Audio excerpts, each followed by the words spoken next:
Now that you understand all the factors that affect the quality of a video, let's talk about video composition, focal length, camera movements, and more. All of these are crucial to the final outcome of the video. I've seen many creators attempt transitions only to fall short due to their filming. Like I said in lesson 1, editing the video is an important aspect of making good transitions and edits, of course, but filming it right is just as important, if not more important. Nothing pains me more than seeing creators attempt creative edits just to fall short simply because they did not take the time to understand a few simple concepts about videography, and we'll cover them in today's lesson. First, let's talk about video composition. What is composition? Basically, composition is the arrangement of visual elements within a frame. Most people think of composition in reference to photos, but video composition works the same way. And you might be thinking, Tina, how is this even related to creative editing or transitions? Well, when you can arrange visual elements in a frame well so that you can draw your audience's attention to the important aspects of the video, you'll be able to not only catch their attention, you'll also keep them entertained for longer. This applies for storytelling videos, aesthetic videos, but it also applies for creative edits and transitions. While composition can be studied super in-depth for film, TV, and movies, composition for social media is often a lot more straightforward. It's all about how to help the viewer understand what they're looking at right away, as in within less than 1 second. And that usually means a very simple center composition or following the rule of thirds. Let me explain them briefly. Center composition is super simple. It just means putting your subject in the center of the frame. Why is this the easiest and the most common composition for social media? Because it has the most clear intent. Things placed in the center of a frame tend to have stronger visual weight, and it's clear what the videographer wants the audience to pay attention to. Since the regular viewer only takes 1 or 2 seconds to swipe through each video, putting the main subject dead smack in the center is the easiest way for them to understand what's going on. You can see that most of my videos follow the center composition. And what's important also is that I'm making sure I'm centered properly. So if I have a clip where I'm not perfectly centered, I will crop it in and move the frame to make sure that I am perfectly centered. I would say this is one of the mistakes that I see creators making that takes away from the video because they just don't have themselves perfectly centered, so definitely take note of this. Next, the rule of thirds involves dividing your frame into a 3x3 grid and placing your subject along these lines or at their intersections. This creates balance and draws the viewer's eye to the focal point. This works when you have more than one subject or item to focus on, like this example here. The fucking pack off of the porch or break a pound down, get the scrap if it happens. In addition to placing your subjects in very noticeable places within the frame, you can also follow the rule of leading lines in composition. What that means is you can utilize natural or constructed lines within your frame to guide the viewer's gaze towards the main subject. This adds depth and visual interest to your content. For example, with this transition reel, you can see that I'm using leading lines to make the frame more visually interesting and putting myself in the center so that these lines lead the audience's eyes to me, which is in the center, the main subject. Now, I want to address one of the biggest mistakes I see creators making when composing their videos, and that is not placing the subject in a spot that is really easily noticeable, like the center or the 1/3 lines. Imagine swiping on your feed and coming across this video, where you can barely see the main subject. Would you stay on the video or scroll away pretty quickly? Another mistake many creators make, and technically this is more of a preference than a rule or a mistake, is that they do not make sure that their shots are symmetrical when it can be, and also the horizon is not straight. I've seen a lot of subway wipe transitions where the person filming is not walking parallel with the subject or the horizon is not straight, so it's tilted. And honestly, this makes for a pretty jarring viewing experience and makes a transition a lot less smooth. One last thing I want to mention is to be mindful of what's in your background. A cluttered or distracting background can take away from your subject. Even if it's a matter of personal taste, maybe you're a maximalist like me, there are busy backgrounds that look balanced and busy backgrounds that just look busy. More importantly, you want to remove any things that will distract your audience from looking at the main subject. So for example, I did not overlap any lights with my head in this video because I want to make sure it looks nicely balanced and that when they're looking at my face, which is usually the thing you focus the most on when you're watching videos, that there aren't too many things overlapping with my head or anything poking out of her or anybody else standing right in the background overlapping with me that would really distract them from looking at my face. If you're filming in a crowded area, try to avoid any people who are really standing out or are overlapping with the subject. If you're filming at home, keep the background balanced and try not to overlap the subject with too many items. Now that we've covered video composition, I want to touch on the different lenses on your phone, aka the focal length of your lenses. Focal length in very simple terms is a number that represents how wide or zoomed in a lens is.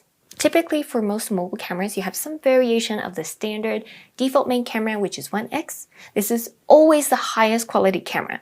Then they have the wide angle lens and the zoom lens. For my iPhone 15 Pro, I have two zooms, 2x and 3x. So when you are filming, just remember that filming on 1x is always going to produce the highest quality footage, followed by the three other lenses. Ultimately, there is no right answer to which lens you should use, and it all depends on the video concept and how you want to frame the video you're making. But for creative edits and transitions, most of the times I'm filming in 0.5 or 1x, and there are certain transitions that require you to film in 0.5, like this type of transition. I just need some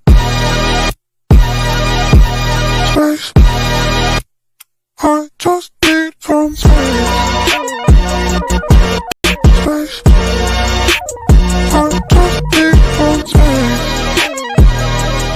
Another reason why most transitions are filmed in 0.5 or 1x is because at 2x, it's a lot harder to keep your subject centered if you're also incorporating camera movement. While we're on the subject of how to film, I want to mention the importance of locking your focus and exposure in many instances of filming for transitions. Now, the next thing you want to note is that you need to keep your settings consistent.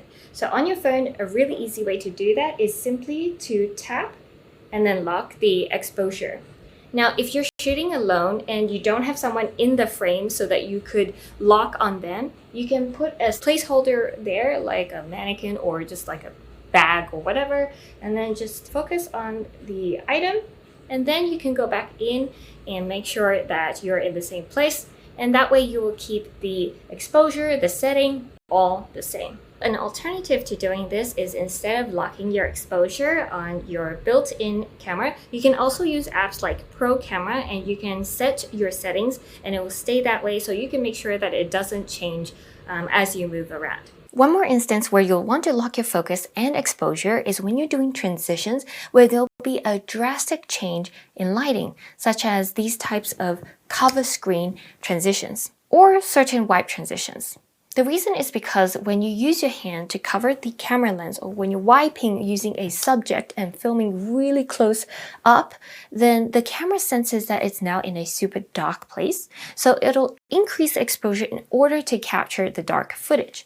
And what that creates is this adjustment period after you remove the item covering the screen where it's overexposed or blurry. Even if it only lasts 1 or 2 seconds, that is time when the video has no focus and creates an opportunity for the viewer to lose interest and swipe away. And so I always make sure to lock the exposure when I'm doing transitions like this. If I'm doing it on the wide angle back camera, then I lock the focus like this.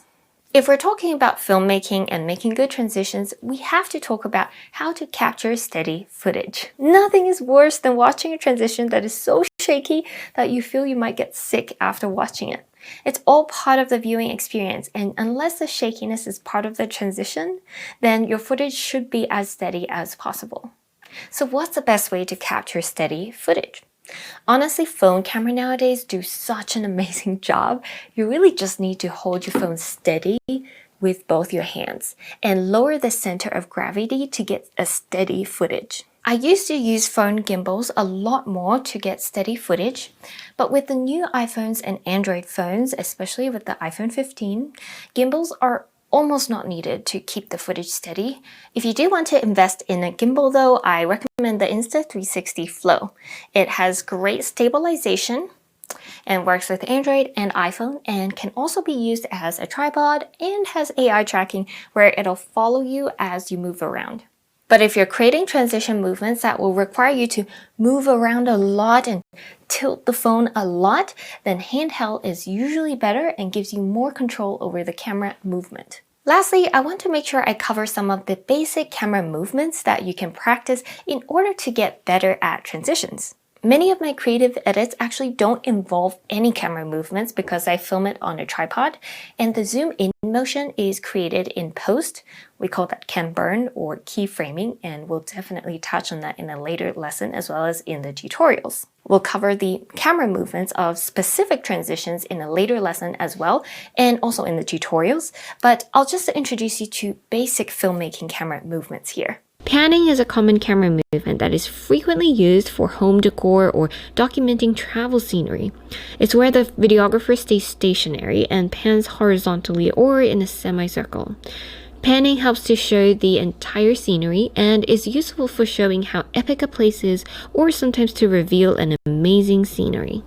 Whip pan is a variation of the traditional pan where you whip into the subject with a very quick movement and slow down in the middle, then quickly whip out again. This is used to create fun transitions like these ones. You can do the same thing vertically, and that is called tilting.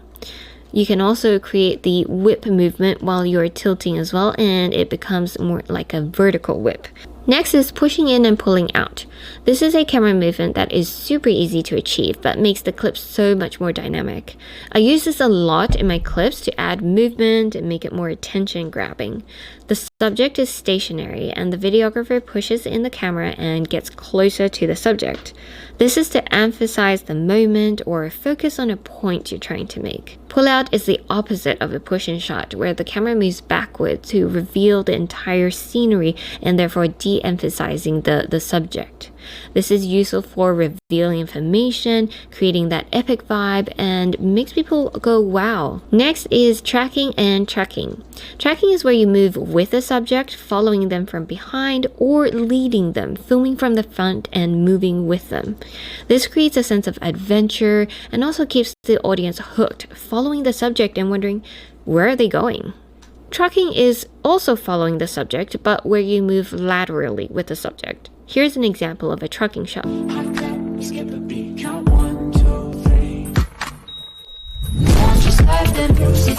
Now let's talk about an arc shot. This is where you work in a circular shape around the subject. I use this often to show all angles of an outfit and to keep the audience's attention on the subject that's in the center of the arc shot.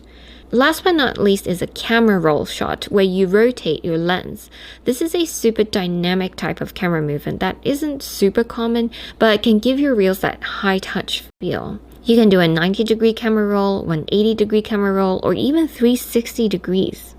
Whether it's sitting up and doing a camera roll or falling on a bed and into a transition, it's definitely a fun camera movement to try.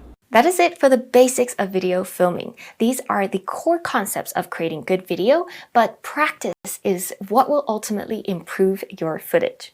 Good luck!